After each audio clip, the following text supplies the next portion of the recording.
I was the star of Dr. Wallace Adventure Club, a children's show that doesn't exist. Part 3. A story by user like I did. Our subconscious is something truly remarkable. Just think about all those skills that we can now perform without being consciously aware. Driving a car, speaking, reading, all without any effort at all. Our autopilot just does it. But at the same time, the idea of having all this information inside of us frightens me. Just imagining how much knowledge is hidden somewhere in our mind, all the things we can't control or can't even access.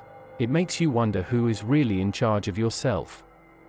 I'm not sure whether something inside of me was trying to protect me by forgetting the past or better blurring it. Or whether there was more to it. I mean, there had to be more to it, considering I wasn't the only person being affected by Dr. Wallace Adventure Club. We had already come too far to just give up. Helen and Lee agreed. We needed to figure out what had happened all those years ago and whether it was now somehow repeating itself. Because right now, it felt as if Dr. Wally was planning a comeback of some sort. We had dinner with Mr. Monroe, Lee's grandpa. He didn't seem to know who I was, but as soon as I saw him, I started remembering the afternoons I would spend here with Lee and his grandparents.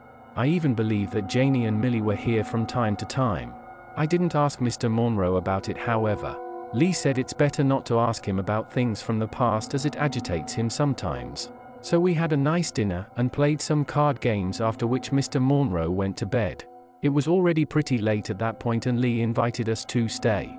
I was reluctant at first, but we had come all the way and Helen thought it was a great idea. I guess the mistrust she had towards Lee started vanishing the more tired she got. Helen was now lying on the sofa snoring loudly, while Lee and I quietly went through some more of the clues he had collected. "You know, it's all right if you go to sleep too. Looks like you haven't done that in days," I said. Lee just shrugged. "Nah, I'm okay. Every time I try to close my eyes, all I see is that fucking video." I took a deep breath. I understood what he meant. It was the same for me. The empty eyes of that child being impaled by the candy cone were burned inside my mind. "What exactly did you see, Lee?" I asked. Before answering, Lee got up and got 2 beers from the kitchen. He offered me one, but I declined. After taking a big sip, he finally answered. There was the intro, then some stuff that didn't make much sense. We were speaking and singing in some strange language with voices I didn't recognize at all. It honestly sounded alien. "Yeah, I saw something like that, and we were dancing in circles or some shit," I added. "You know what the weirdest part is? Those words don't make sense at first, but I think there's some logic behind it. As in, there's a repetition of things we say, and it all sounds kinda similar. Do you think they taught this to us? 'Cause at first I thought it was just random bullshit, but maybe they put those words somewhere in a script." I hadn't even thought about that. To me it just sounded like gibberish. Anyway, after the already weird scenes it got really messed up. He started whispering, "I think I killed someone. I mean, I don't remember, but there was this scene and Dr. Wally gave me something and..." "A candy cane?" I interrupted him. Lee shook his head. "No, it was a plastic bag. Then he whispered something in your ear. You went to get some kid, a little girl, and then I put the bag over her head." My breathing was getting heavier. We both saw children being murdered, or at least that's how it appeared. "Was the girl Millie? Is that why Janie sent you that picture?" "No, I'm not sure what Janie meant by that. I'm thinking maybe she saw something else on the tape, maybe we did hurt Millie. I don't know. I don't know anything." Lee was fighting with tears. I understand what this looked like and how he was feeling, but I simply couldn't accept that we supposedly killed any children. I mean, we were children ourselves, for God's sake. I put a hand on his shoulder and tried to comfort him a little, even if I didn't exactly believe the things I was saying either. It was a show though, right? I mean, maybe we just remember it wrong. Maybe it wasn't made for kids, maybe it was some horror stuff and we were just too young to understand.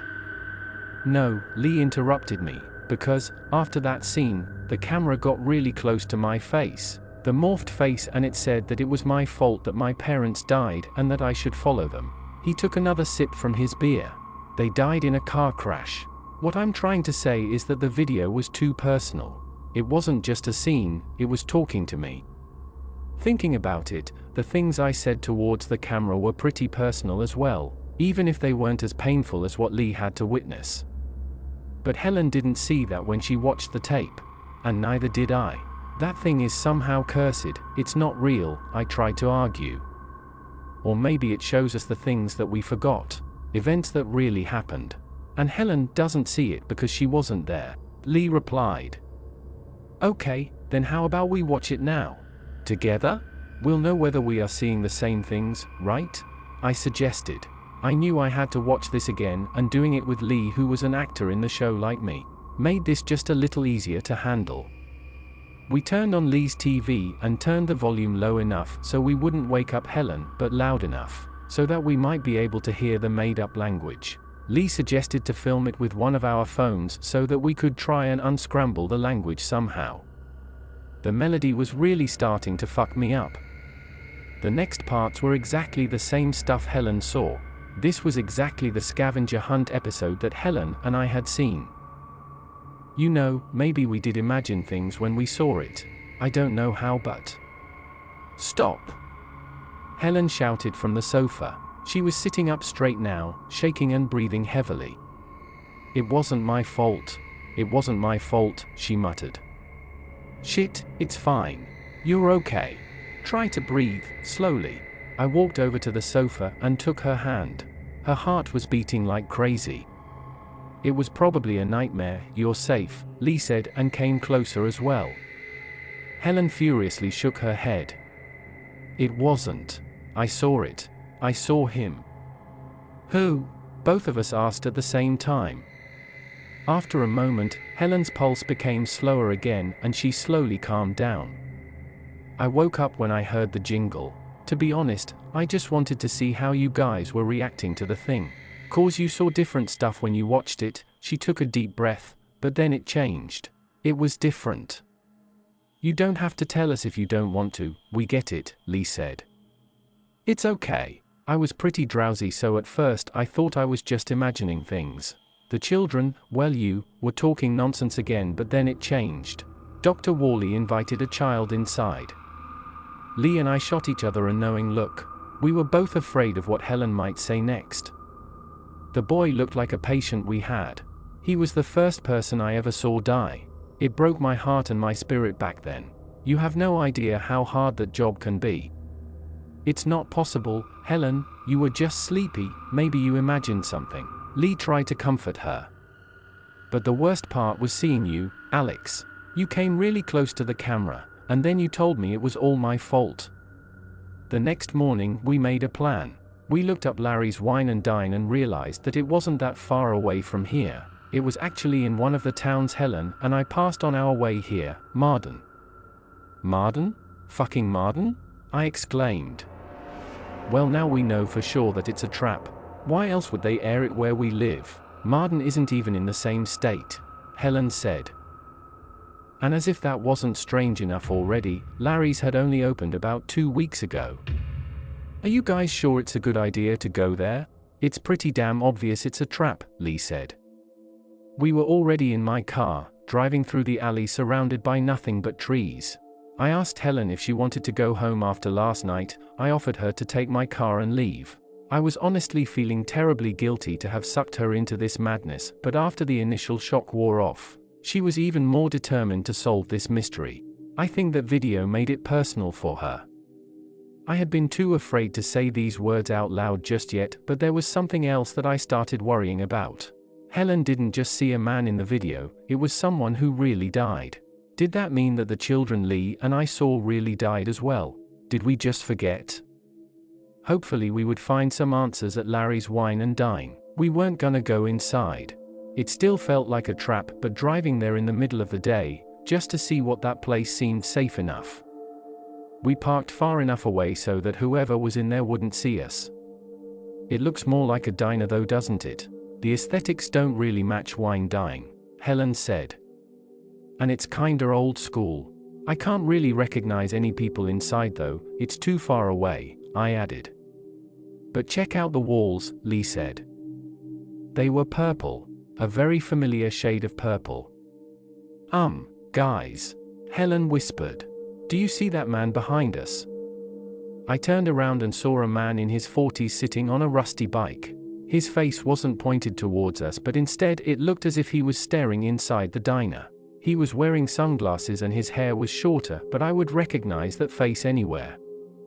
It was Dr. Worley. Shit, did he see us? What do we do? Should I drive? I started panicking, but before I could actually start the engine, Lee had already opened his door and was rushing out. It all happened pretty fast. Helen and I shot each other a quick look before we followed Lee, who was now storming towards the man. Before any of us could react, he had punched Dr. Worley right in the face. Dr. Worley didn't hit back. He just held his bleeding nose and stared at us in shock. "It's you," he mumbled, "the kids." He kept switching his gaze between us and the diner, his face a mix of desperation and fear. "Get out of here, now," he hissed. The door of the diner opened and a woman stepped outside.